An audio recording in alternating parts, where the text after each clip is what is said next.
ما شاء اللہ لا حول ولا قوة الا باللہ العلی العظیم بسم اللہ الرحمن الرحیم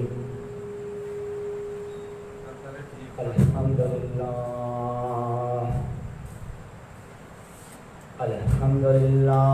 الذی جعل الشمس ضیاء والقمر نورا وقدره منازل لتعلموا عدد السنين والحساب ما خلق الله ذلك إلا بالحق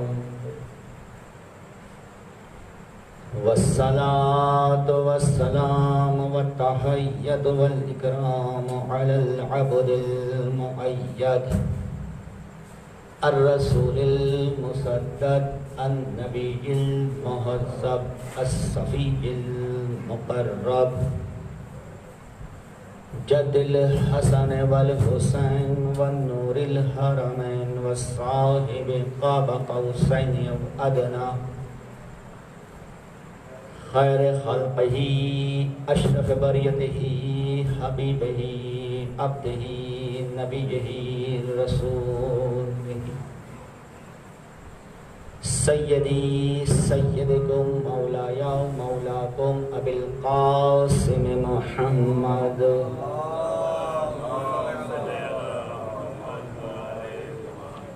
والصلاة والسلام على امیر المومنین امام المتقین ابی الحسن علی ابن ابی طالب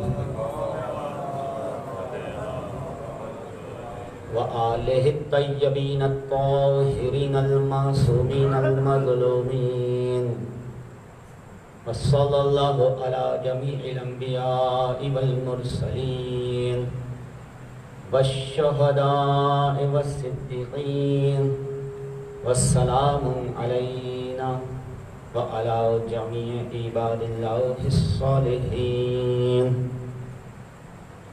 ان الذین کفروا وماتوا وهم کفار اولئک علیہم لعنت اللہ والملائکۃ والناس اجمعین قال اللہ تبارک و تعالی فی کتابہ الکریم وہو اصدق الصادقین کنتم خیر امۃ اخرجت للناس تعمرون بالمعروف وتنہون عن المنکر درود پڑھیں محمد اور آل محمد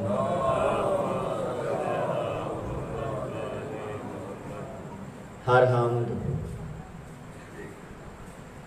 اس ذات بے نیاز کے لیے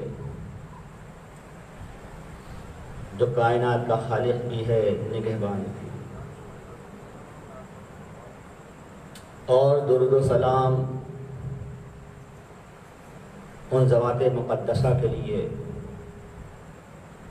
کہ جنہیں رحمت بنا کر بھیجا گیا۔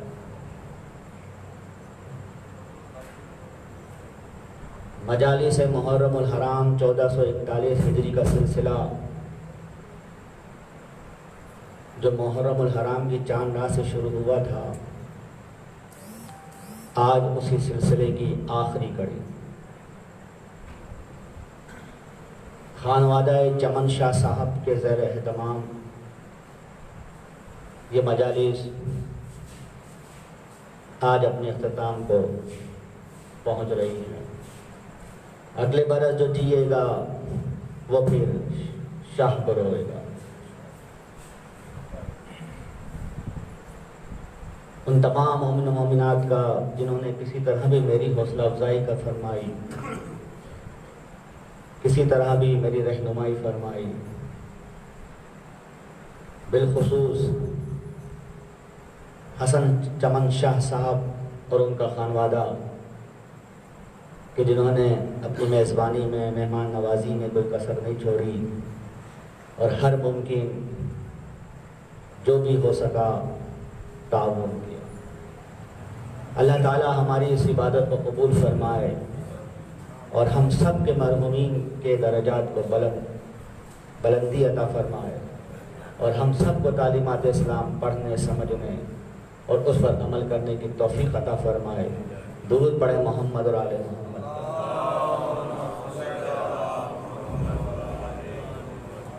سورہ آل عمران کی آیت 110 جس میں پروردگار عالم ارشاد فرماتا ہے کہ کنتم خیر امۃ اخرجت للناس تأمرون بالمعروف وتنہون عن المنکر، کہ تم بہترین امت ہو۔ کیوں بہترین امت ہو؟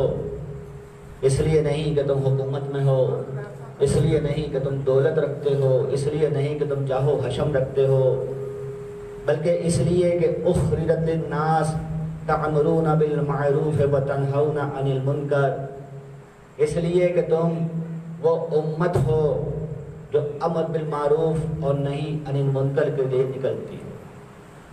تم وہ امت ہو جو اچھائی کا حکم دیتی ہو، برائی سے روکتی ہو۔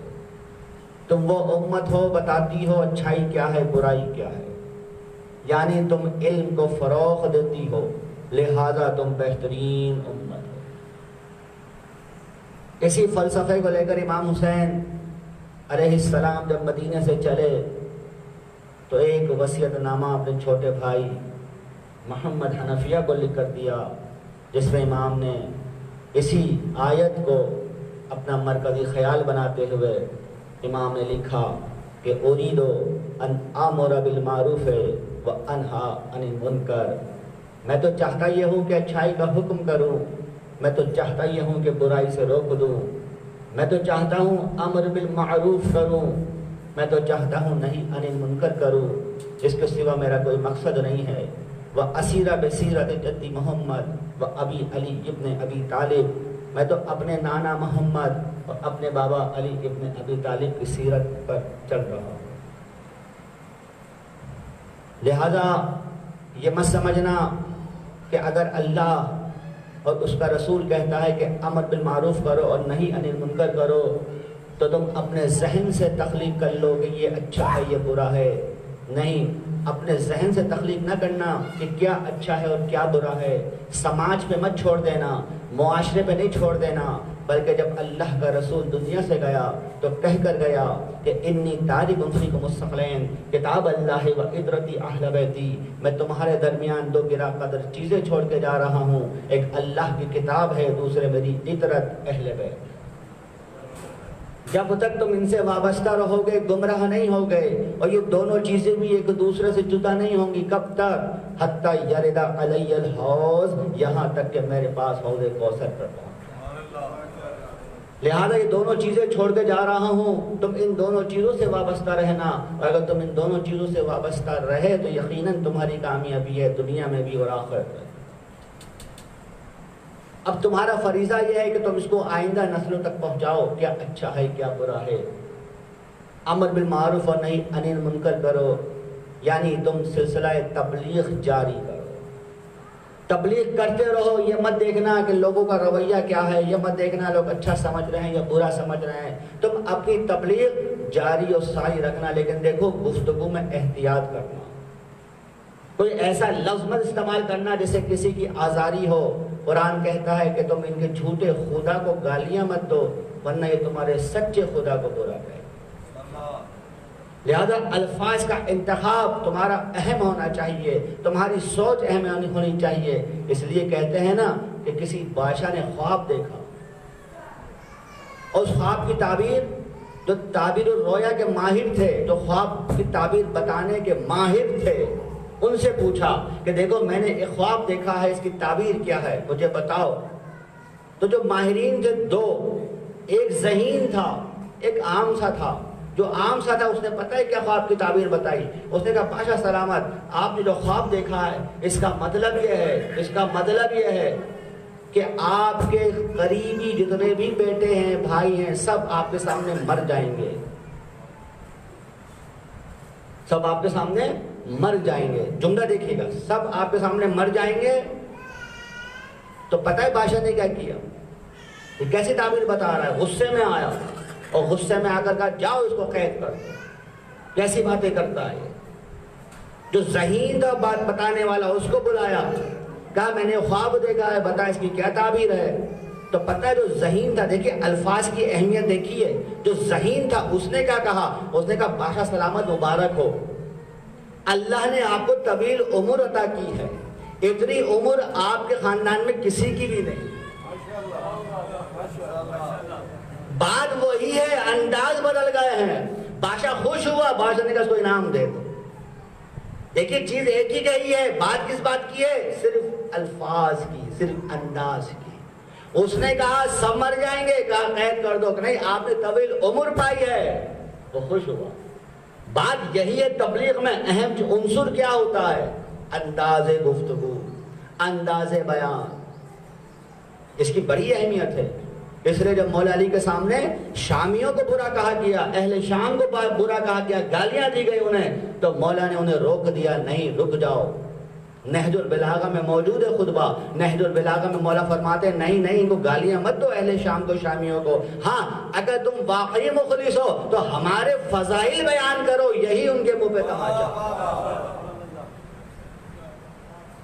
وہی قرآن کا فلسفہ, اگر تم نے ان کے جھوٹے خدا کو برا کہا, گالیاں دی برے الفاظ میں, تو پھر یہ تمہاری سچے خدا کو برا کرے. ابراہیم کا واقعہ سورہ انعام میں دیکھیے. ابراہیم کوئی عام نبی نہیں ہے, عام نبی نہیں ہے. ابراہیم کا مرتبہ یہ ہے کہ درود میں قیامت تک کے لیے ابراہیم کا نام ڈال دیا گیا. چلیے میں یہاں رک جاتا ہوں. ابراہیم کا نام کیوں آیا درود میں, کسی اور نبی کا نام کیوں نہیں آیا؟ موسیٰ بھی بڑا نبی ہے, عیسیٰ بھی بڑا نبی ہے, نوح بھی بڑا نبی ہے, لیکن نہ نوح کا نام آیا, نہ موسیٰ کا نام آیا, نہ عیسیٰ کا نام آیا. اگر درود میں آیا تو ابراہیم کا نام آیا. ابراہیم کی عظمت کیا ہے. تو نوجوان دوستو یاد رکھنا, ابراہیم وہ واحد بڑا نبی ہے جس نے اللہ کی راہ میں بڑی قربانی دینے کی بنیاد ڈالی. جو درود پڑھتے ہو نا, اس کا ایک فلسفہ بیان کر رہا ہوں, اس کا ایک فلسفہ کہ ابراہیم واحد نبی ہے. یاد رکھنا ابراہیم واحد نبی ہے, واحد نبی ہے جسے یہودی بھی بڑا نبی مانتے ہیں, عیسائی بھی بڑا نبی مانتے ہیں, اور مسلمان بھی بڑا نبی مانتے ہیں. درود میں یہی فلسفہ ہے, کما صلیت علی ابراہیم و علی آل ابراہیم, الہی جس طرح سے تو نے بزرگی ابراہیم کو عطا کی وہی محمد کو عطا کر. یعنی جس طرح تمام اہل کتاب, تمام ادیان کے ماہرین ابراہیم کی رسالت پر متفق ہیں, اسی طرح محمد پر متفق ہو کر سب مومن بن جائیں. درود پڑھیں محمد و آل محمد پر. تبلیغ ایک انداز ہوتا ہے, لیکن بعض وقت ایسا بھی ہوا ہے کہ امام کو جلال آ گیا ہے کسی بات پر تبلیغ میں. مثلا بڑی ذمہ داری سے روایت پڑھ رہا ہوں, ملا یازر الفقی, ہماری ایک مستند کتاب ہے حدیث کی. قرآن کے بعد شیعہ مکتب کی 4 بڑی کتابیں ہیں. قرآن کے بعد 4 بڑی کتابیں, الکافی, تہذیب الاحکام, الاستبصار, ملہ یازر الفقی, یہ 4 کتاب ہے شیعہ مکتب کی. انہیں کہتے ہیں کتب اربعہ. اربعہ مانے 4. ان کے ہاں سیاستہ ہیں, ہمارے ہاں کتب اربعہ ہیں. کتب اربعہ 4 ہیں, سیاستہ 6 ہیں. ہمیں سیاستہ سے ابھی بحث نہیں ہے. ملہ یازر الفقی شیخ صدوق کی مشہور حدیث کی کتاب ہے. اس کی روایت ہے, ایک مرتبہ اصحاب آئے چھٹے امام کے پاس, کہا ہم آپ کی جنگ کا بڑا ذکر کرتے ہیں امام حسین. امام نے کہا اچھی بات ہے, اللہ تمہیں اجر عطا کرے. گفتگو ہو رہی تھی, سنیے گا. ملا یازر الفقی سے پڑھ رہا ہوں, حدیث کا حوالہ دوں, 2452. اردو میں اس کا ترجمہ بھی ہو چکا ہے. کیا حدیث کا ہے؟ 2452. بڑی ذمہ داری سے امام کی حدیث پڑھ رہا ہوں. ملا یازر الفقی سے شیخ صدوق کیا کہتے ہیں؟ اچھا کر. دوران گفتگو امام نے پوچھا تم کربلا جاتے ہوں گے تو کھانے پینے کے لیے بھی کچھ لے کے جاتے ہوں گے. دیکھیے گا امام کا انداز, دیکھیے گا. کہا ہاں مولا، ہاں فرزند رسول، ہم کھانے پینے کے لیے کربلا جب جاتے ہیں نا تو چیزیں لے کے جاتے ہیں، وہاں مجلس کرتے ہیں اور یہ چیزیں ہم بانٹتے بھی ہیں، دیتے بھی ہیں۔ ملا یاز الفقی کی روایت ذمہ داری سے ساتھ 2452 حدیث نمبر۔ امام کہتے ہیں تم کیا لے کے جاتے ہو؟ دیکھیے وہ تبلیغ کا انداز دیکھیے، ہمیشہ نرم کی، لیکن اس مرحلے پر دیکھیے امام کتنا جلال آتا ہے امام کو۔ امام کہتے ہیں اچھا تم کھانے کے لیے کیا لے کے جاتے ہو؟ سنیے گا۔ وہ کہتا ہے ہم گوشت لے جاتے ہیں، ہم نان وغیرہ لے کے چلے جاتے ہیں۔ ایک مرتبہ امام کو غصہ آ گیا اور امام نے کہا ایک بات بتاؤ۔ دیکھیے امام کہتے تم گوشت لے کے جاتے ہو، تم روٹیاں لے کے جاتے ہو۔ امام نے کہا، امام کو جملہ دیکھیے گا، ملا یاز الفقی سے پڑھ رہا ہوں، حدیث 2452۔ امام ایک مرتبہ کہتے ہیں تمہارا مر جائے گا تو تم یہی کرو گے؟ اگر تمہارے یہاں موت ہو جائے، تمہارے یہاں مر جائے تو تم اسی طرح کھانا کھلاؤ گے؟ اسی طرح مرغے اور اسی طرح سے بکرے اور اسی طرح سے اونٹوں کو ذبح کر کر کھلاؤ گے؟ اب وہ ڈر گیا صاحب، کہا سفرجند رسول ہم کیا کریں؟ کہ ایک بات بتاؤ، مجھے بتاؤ، تمہارے یہاں کوئی مرے گا تو تم یہ چیزیں دعوتیں پھیلاؤ گے، ساری چیزیں کھلاؤ گے اسے؟ اب وہ ڈرے صاحب، کہا فرزند رسول پھر ہم کیا کریں، کیا کھائیں؟ کہ ضروری نہیں کہ تم مرغے اور بکرے اور اونٹوں کو ذبح کرو، تم کس کا ماتم کر رہے ہو؟ تم سوگ کر رہے ہو یا شادی بیاہ کر رہے ہو؟ فرمایا فرزند رسول پھر کیا کھائیں ہم؟ تو پتہ ہے روایت کے الفاظ امام فرماتے ہیں، امام جعفر صادق علیہ السلام، ملا یاز الفقی کی روایت، امام فرماتے ہیں الخبز باللبن، یقیناً روٹی انسان کا تقاضا، پیٹ انسان کا مجبوری ہے، پیٹ کھائے گا پیے گا، ظاہر بات ہے انسانی تقاضے ہیں، پورے کرنے ہوں گے اسے۔ لیکن امام نے کیا فرمایا؟ خبردار، آج تک تو تم نے جو کیا میرے جد پر یہ اس طرح سے پارٹیاں نہ کیا کرو، اس طرح سے دعوتیں نہ کیا کرو میرے جد کے اس پر، لیکن ہاں اگر تم کھانا چاہتے ہو، ظاہر بات ہے بھوک لگے گی، کھاؤ گے پیو گے تو تقاضے ہیں انسانی بشریت کے حوالے سے، لہذا تم کیا کرو؟ الخبز باللبن، کیا تم روٹی دودھ کے ساتھ کھا لیا کرو، بس دودھ میں روٹی بھگو لو، روٹی چور لو اور کھا لو، یہ دعوتیں نہ اڑایا کرو۔ اب مجھے بتاؤ، پوری دنیا کی بات کر، مجالس کے بعد کیا ہوتا ہے؟ یہ حدیث کوئی پڑھتا ہے امام کی؟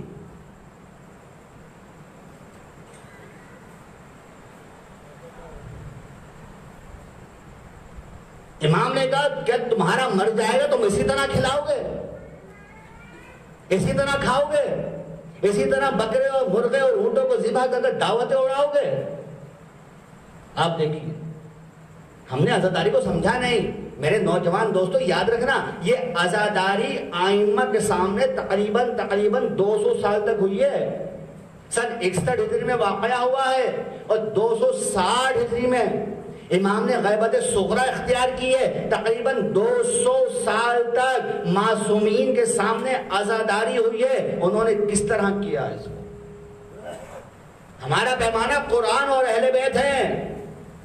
200 سال کا مطلب سمجھتے ہو؟ 200 سال کا 8 نسلیں گزر گئیں، 8 عوامی سطح پر 8 نسلیں، 8 نسلوں سے سامنے عزاداری کس طرح کی آئمہ نے، وہ دیکھو۔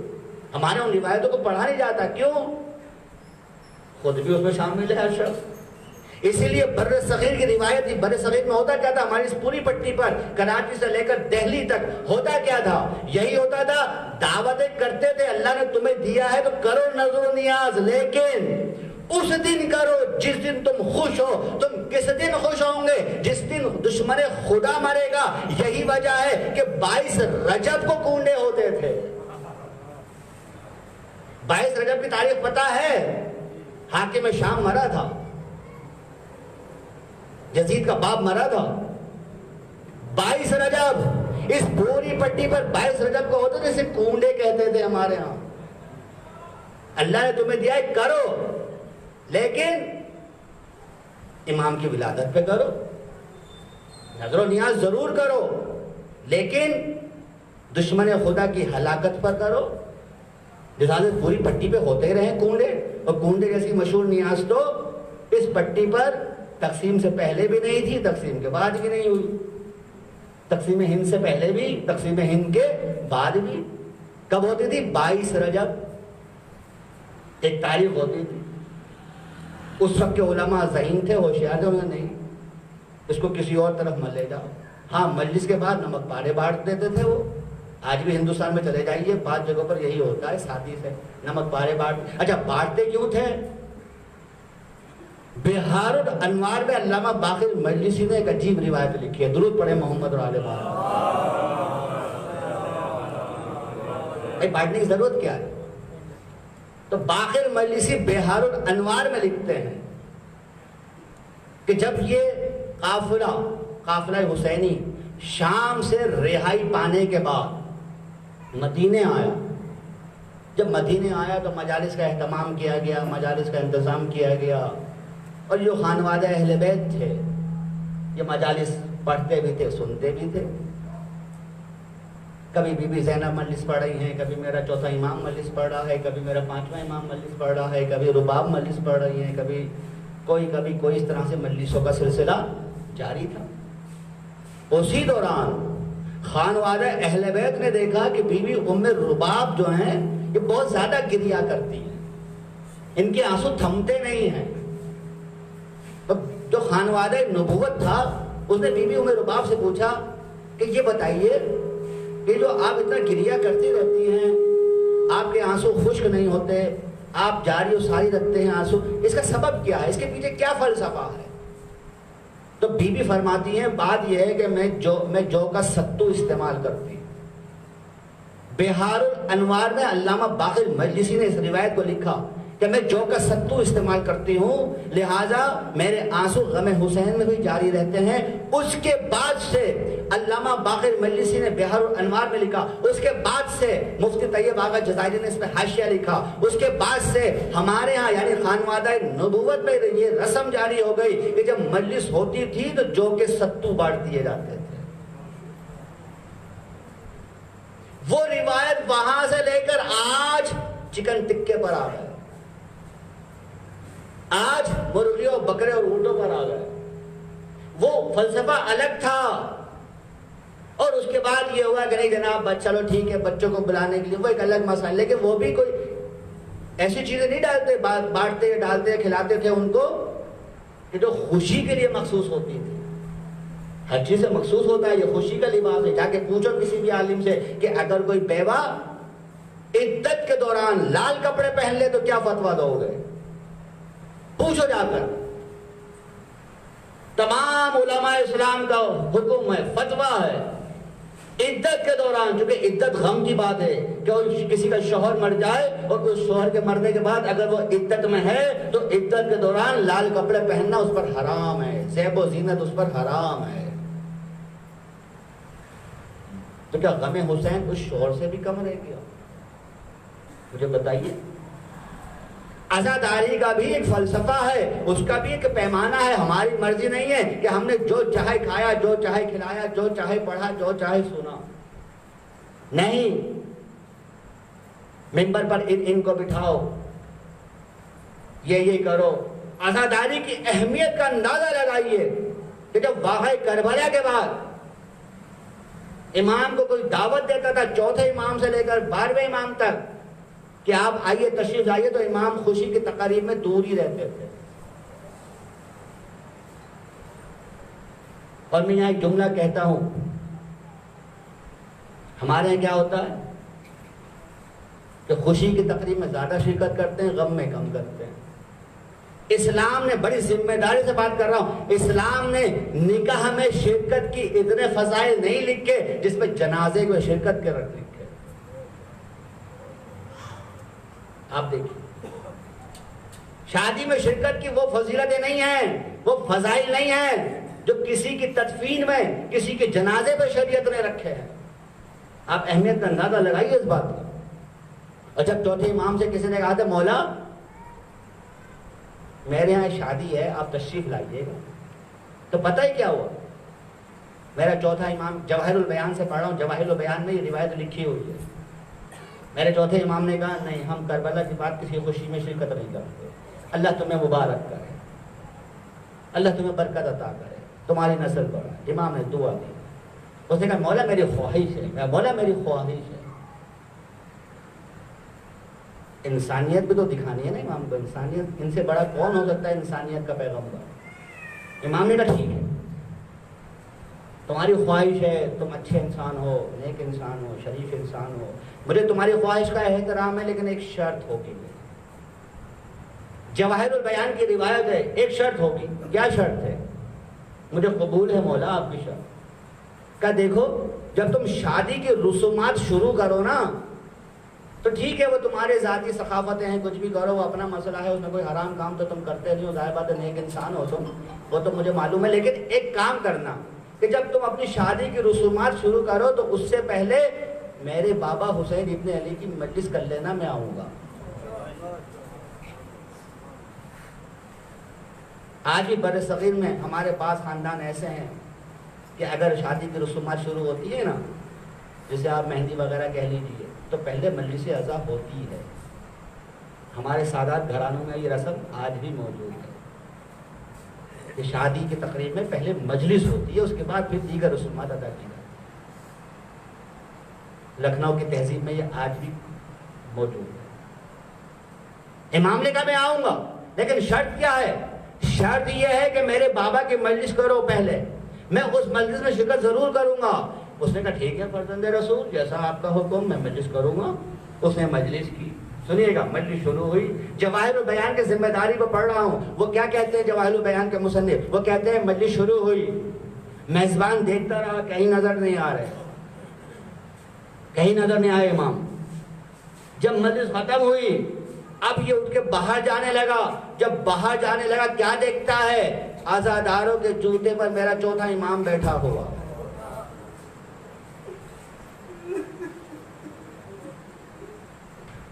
دیکھیے، دیکھ رہے ہیں عزاداری کی اہمیت دیکھیے۔ اسی لیے بر صغیر کا ایک بڑا نام ہے نسیم امروی، یہ ایک بہت بڑا شاعر ہے ہندوستان پاکستان کا، بر صغیر کا۔ انہوں نے وصیت کی تھی کہ مجھے آل ابا امام بارگاہ میں اس جگہ دفن کیا جائے جہاں عزاداروں کے جوتے رکھے جاتے ہیں۔ آپ دیکھیے، ہمارے عزاداری کو سمجھا جاتا ہے بس ایک حسینی پکنک ہے، اسی دوران ہنسی مذاق، اس کے بعد ہنسی مذاق۔ تاریخ گواہ ہے کہ واقعی کربلا کے بعد جب کسی امام کے سامنے کربلا کا ذکر ہوتا تھا، ان کو بعد میں کوئی مسکراتے ہوئے پورے دن نہیں دیکھتا تھا۔ دیکھیے، پورا دن گزر جاتا تھا، لیکن چوتھے امام سے 12ویں امام تک کسی امام کے سامنے جب ذکر حسین ہوتا تو پورا دن انہیں کوئی ہنستے ہوئے نہیں دیکھتا تھا۔ یہ دیکھیے، عزاداری کی اہمیت دیکھ رہے ہیں آپ۔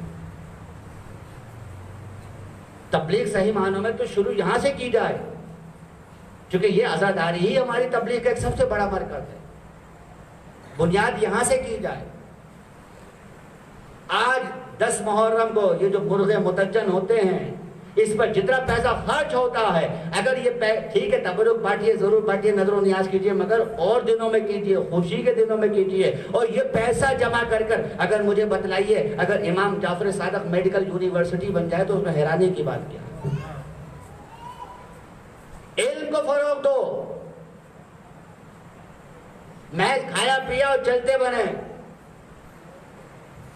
ایک تو یہ غلط رسم، وہی بات کہ امام کی روایت میں نہیں پڑھی نا، امام کی روایت دیکھیے نا آپ، امام کے الفاظ کہ تمہارا مر جائے گا تم ایسا ہی کرو گے، اس دن تو تم کچھ بھی نہیں کرو گے، سادہ رہو گے، چائے بھی نہیں بناؤ گے، چولہا بھی نہیں جلاؤ گے۔ کیا حسین صرف اس لیے رہے؟ امام حسین کی قربانی کوئی معمولی قربانی نہیں ہے۔ امام حسین 28 رجب سن 60 ہجری کو ایسے ہی مدینے سے نہیں نکل کھڑے۔ یہ بیعت کا سوال ایسے ہی نہیں اٹھ پڑایا کہ جی سن 60 ہجری 22 رجب کو وہ حاکم شام مرا اور اس کے بعد یزید بیٹھا، اور یزید کے بیٹھنے کے بعد صرف 6 دن میں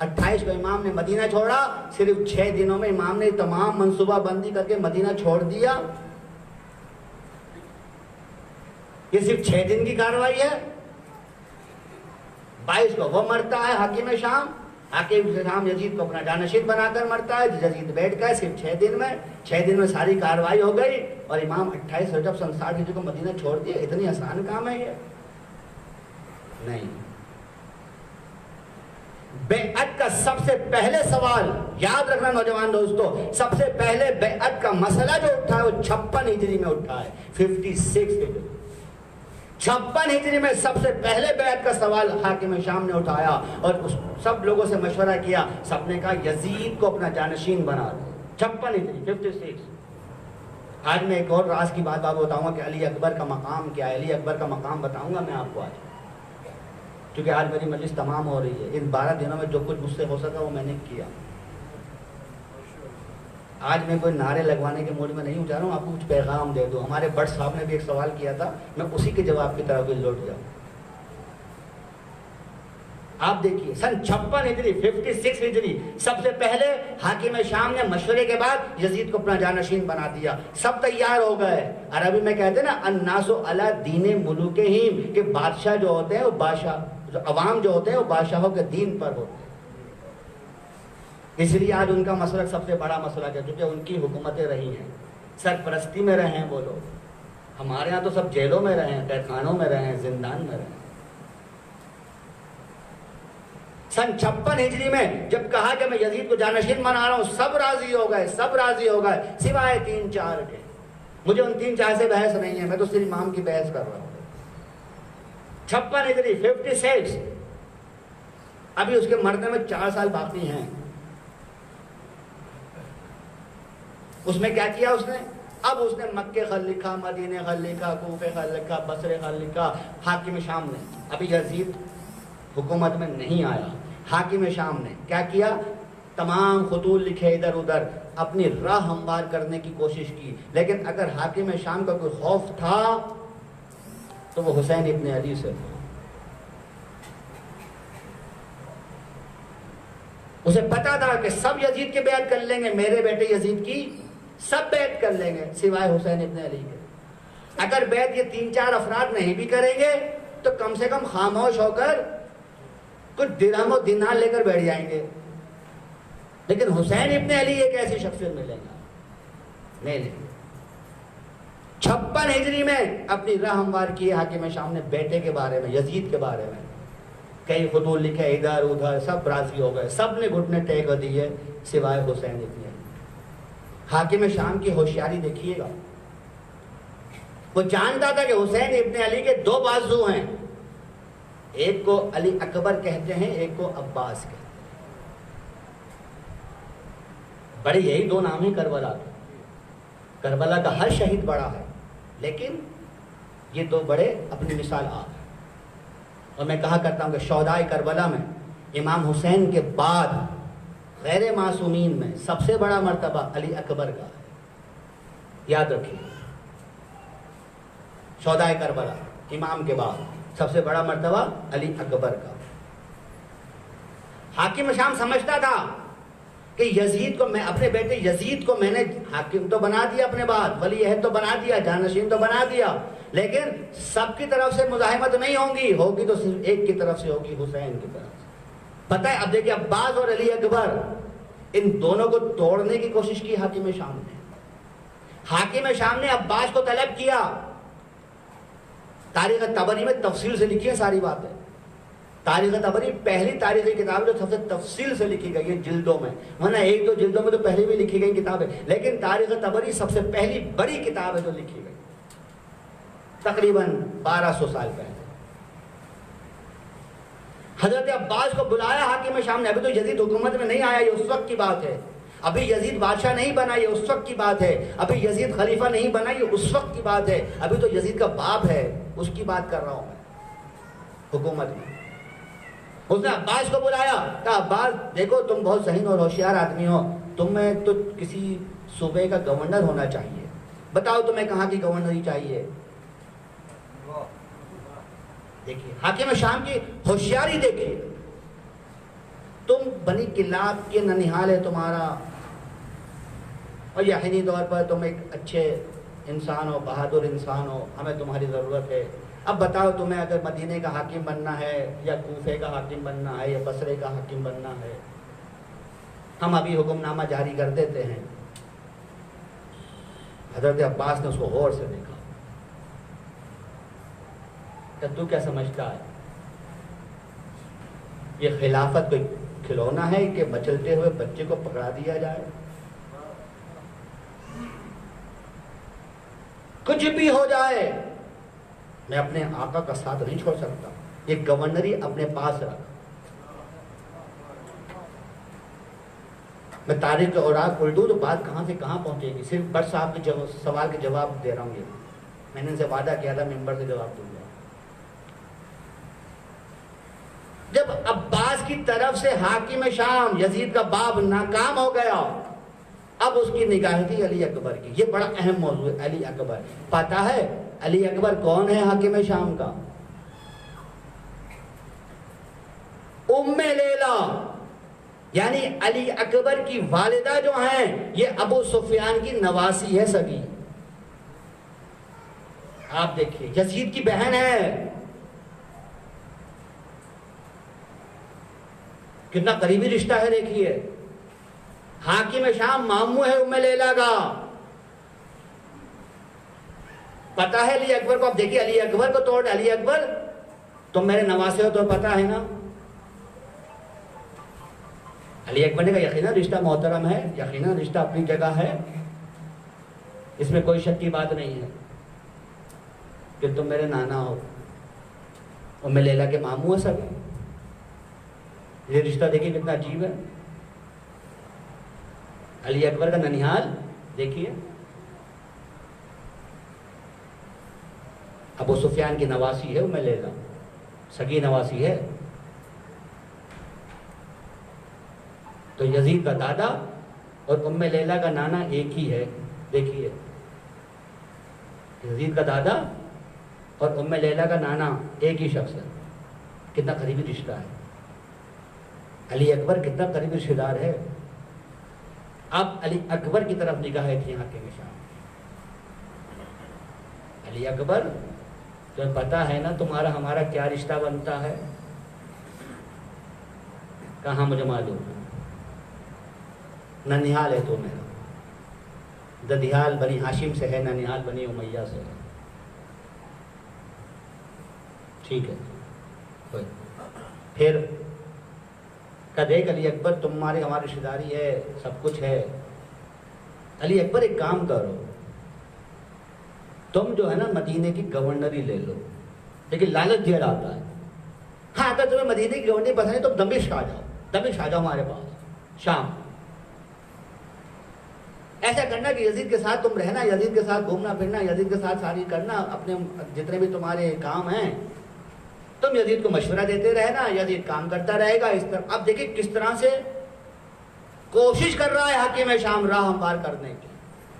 یہ کربلا سن 60 ہجری کا واقعہ نہیں ہے، صرف 61 ہجری کا واقعہ نہیں ہے، اس کے پیچھے یہ ایک مختصر سی تاریخ میں بیان کر رہا ہوں تاکہ نوجوانوں کو پتہ چلے کہ کس طرح سے رشتوں کو پامال کیا ہے حاکم شام، صرف اپنی انا کے۔ علی اکبر تم دمشق آؤ، ٹھیک ہے، یزید کو مشورے کی ضرورت ہے، وہ بیچارہ بچہ ہے نا، شرابی بچہ، بھی چھوٹا ہے وہ۔ دیکھیے ہوشیاری دیکھیے اس حاکم شام کی، الفاظ کا کھیل، مکاری میں ماہر تھا۔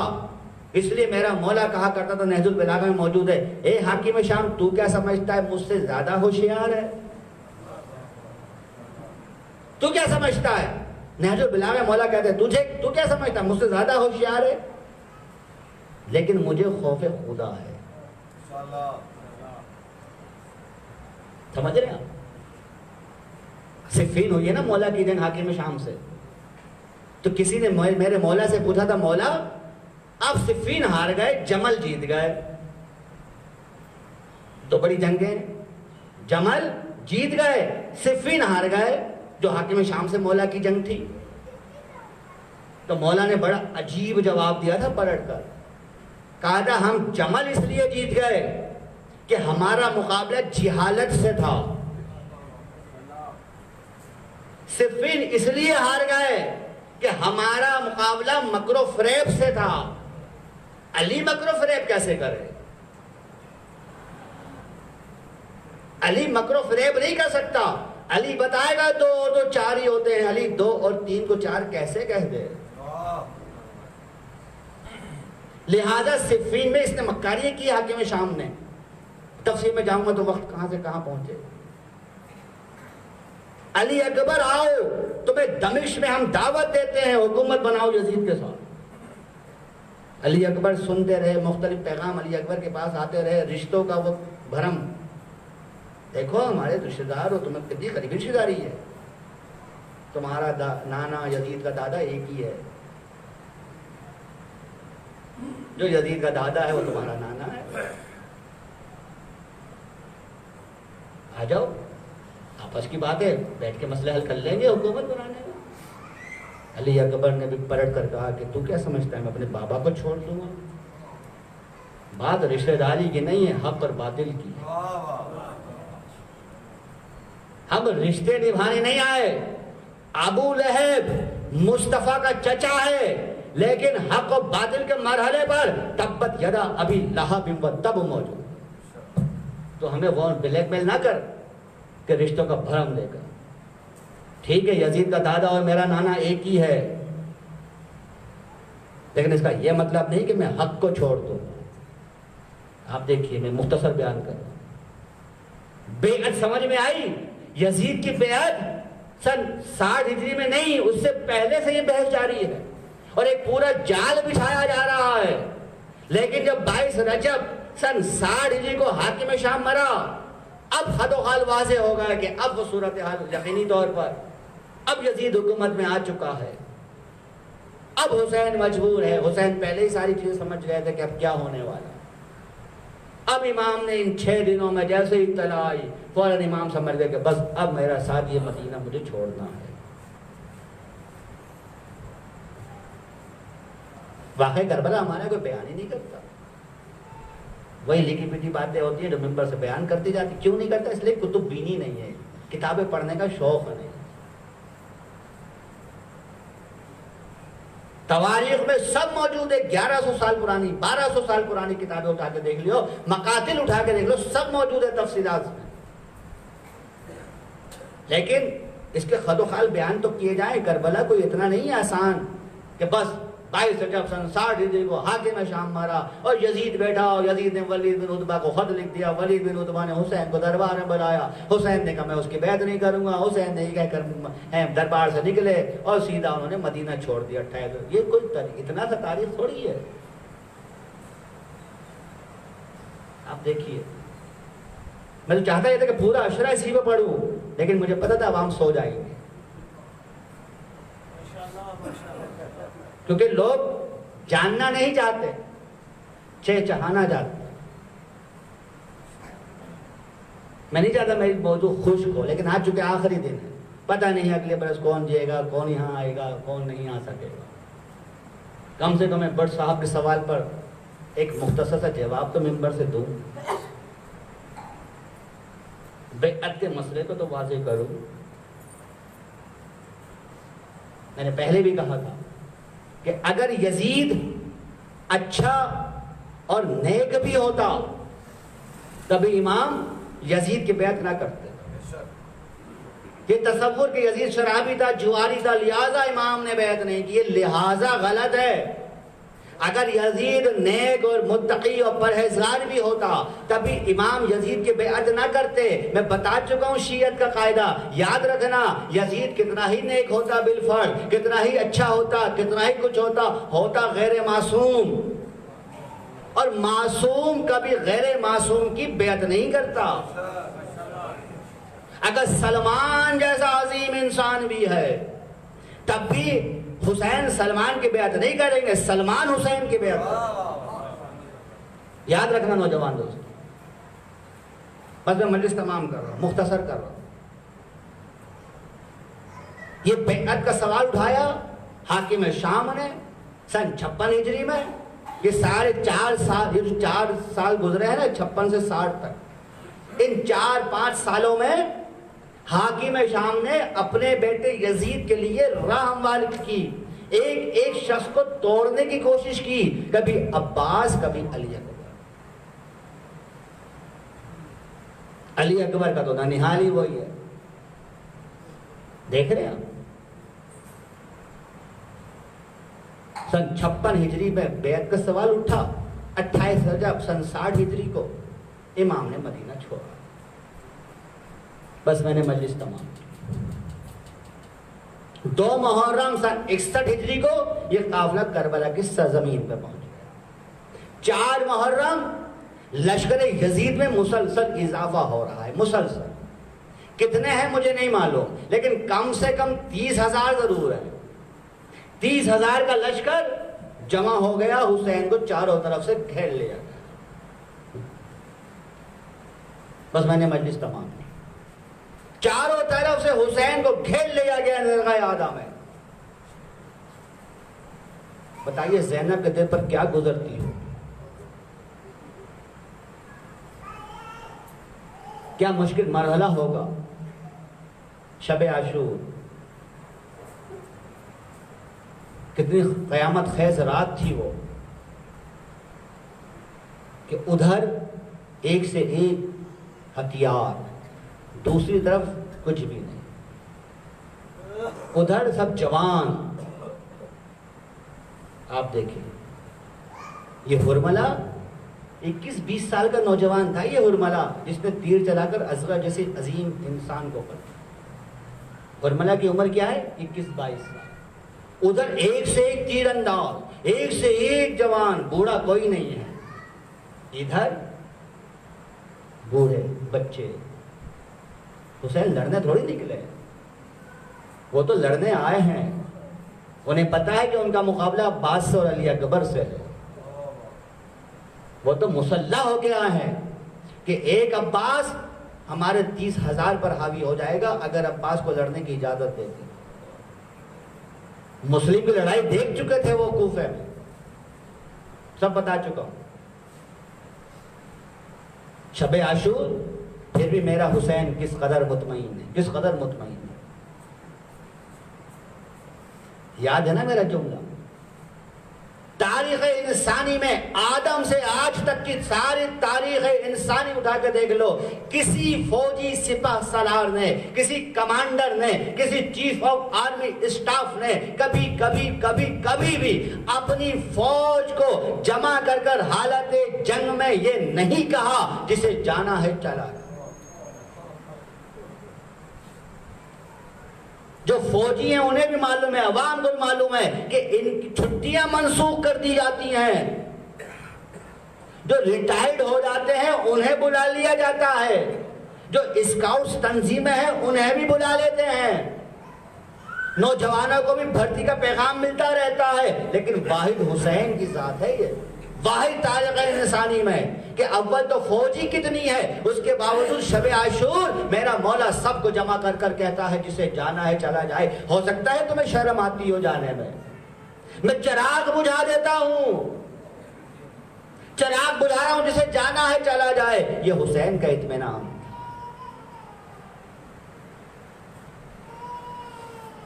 یہ حسین کا سکون۔ اور صبح عاشور وہ نماز فجر جس کی تعقیبات میں کربلا کا عظیم جہاد تھا۔ یاد ہے نا میرا جملہ کہ اگر تم یہاں سے جا رہے ہو کھانا کھانے اور راستے میں اگر کسی کا سر پڑا ہو، کسی کا پاؤں پڑا ہو، کسی کا ہاتھ پڑا ہو، کسی کی لاش پڑی ہو ٹکڑے ٹکڑے ہو کر، تو مجھے بتاؤ جب تم اس لاش کو دیکھو گے، اس جسم کے حصے کو دیکھو گے، سر کو دیکھو گے، ہاتھ کو دیکھو گے کٹے ہوئے، تو مجھے بتاؤ کیا تم یہاں سے جانے کے بعد کھانا کھا سکو گے؟ تمہارے دل پر کیا گزرے گی؟ یہ سر کس کا ہے تمہیں نہیں معلوم، یہ ہاتھ کس کا ہے تمہیں نہیں معلوم، یہ لاش کس کی ہے تمہیں نہیں معلوم، تب تمہارا یہ حال ہوتا ہے۔ حسین نے کتنے لاشیں اٹھائے ہیں صبح سے شام تک؟ حبیب کا لاشا، مسلم ابن اوسجہ کا لاشا، یہ کوئی معمولی دوست تو نہ تھے حسین کے۔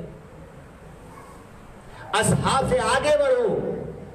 علی اکبر کا لاشا, میں نے کہا آپ نے سن لیا, اتنا آسان نہیں ہے یہ کام. عباس کا لاشا, اون و محمد کے لاشے, اصغر کا لاشا, قاسم کا لاشا. یہ کوئی اتنا آسان کام نہیں ہے جتنا ہم سمجھ لیتے ہیں. لیکن اس کے باوجود میرے حسین کی ہمت دیکھی.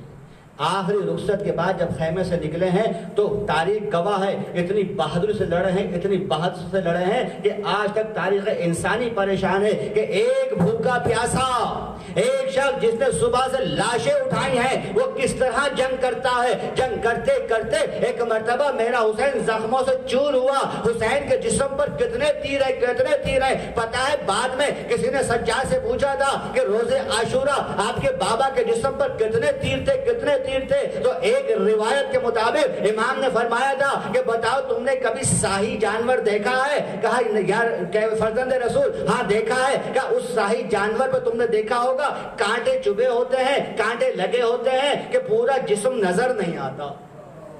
امام کہتے ہیں دیکھو میرے بابا کا جسم روز عاشورہ تیروں سے ایسے ہی چھپا ہوا تھا. کتنے تیر دیکھیے, کتنے تیر امام کو لگے. اور اس کے بعد جب کسی نے امام سے پوچھا تھا مولا روز عاشورہ آپ کے بابا کے جسم پر کتنے زخم تھے, تو پتہ ہے سجاد نے کیا کیا تھا؟ سجاد نے ایک مرتبہ انگوٹھی کو اتارا, کہا اے شیر جتنا بڑا اس انگوٹھی میں نگینہ ہے, میرے بابا کے جسم پر روز عاشورہ اتنی جگہ بھی خالی نہیں تھی جس پر زخم نہ ہو. کتنے زخم ہیں تاریخ بیان نہیں کر سکی. ایک مرتبہ سواری سے گرے, کہاں گرے؟ زمین پہ نہیں گرے. ارے زیارت ناہیہ میں جملہ ہے سلام ہو اس پر جس کا لاشا نہ گھوڑے کی زین پر تھا نہ زمین پر تھا. پھر کہاں تھا؟ ارے تیروں پر معلق تھا, تیروں کی بارش. حسین کا لاشا تیروں پر معلق رہا. حسین زمین پر آئے, شمر آگے بڑھا. ایک روایت کے مطابق شمر نے 12 مرتبہ خنجر چلایا اور 12ویں مرتبہ انا للہ و انا الیہ راجعون. زمین کربلا ہلنے لگی, سرخانی کر چلی. زینب پریشان ہوئی. زینب نے سجاد کا شانہ ہلایا, بیٹا سجاد ذرا دیکھو یہ شور کیسا ہے. سجاد سہارے سے کھڑے ہوئے, خیمے کا پردہ ہٹایا. کیا دیکھا؟ بابا کا سر نوکے نیزہ پر. السلام علیکہ یا ابا عبداللہ, السلام علیکہ یا عبادہ. بتائے کیا کیا سجاد نے؟ اپنی پیشانی کو کربلا کی تپتی زمین میں رکھا. الہی تیرا شکر ہے میرا بابا امتحان میں کامیاب ہو گیا.